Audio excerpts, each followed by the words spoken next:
আজকে আমরা এবিটি এর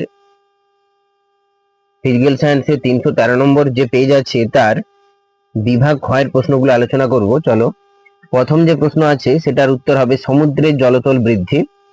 দ্বিতীয় অথবা যে উত্তরটা আছে তার উত্তর হবে সৌরশক্তি।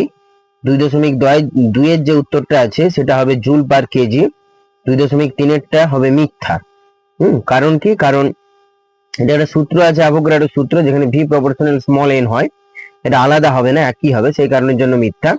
2.4 এরটা হচ্ছে পিভি সমান হাফ অফ আরটি বা 0.5 আরটি, এটাও লিখতে পারো। হ্যাঁ, আর অথবা যে প্রশ্ন সেটার উত্তর হবে প্রাথমিক চাপ চাপের সমান, প্রাথমিক যে চাপ তার সমান হবে এটা। আর যেটা 2.5 আছে তার উত্তর হবে 2:3। আর সেলসিয়াস আর উষ্ণতার কেলভিন স্কেলে উষ্ণতার বৃদ্ধি এটা সমান হবে। একটি আলোক রশ্মি অবতল দর্পণের বক্রতা কেন্দ্র দিয়ে গেলে আপতন কোণের মান কত হবে? 2.6, এটা হবে 0 ডিগ্রি, কারণ এখানে লম্ব আপতন হচ্ছে। 2.7 এরটা দৃশ্যমান আলো তরঙ্গ দৈর্ঘ্যের পাল্লা, এটা হবে 400 থেকে 700 ন্যানোমিটার, 400 থেকে 700 ন্যানোমিটার।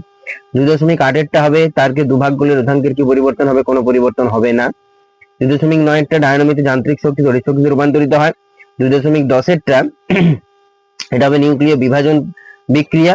আর যেটা অথবা প্রশ্ন যেটা আছে সেটা হবে হিলিয়াম গ্যাস।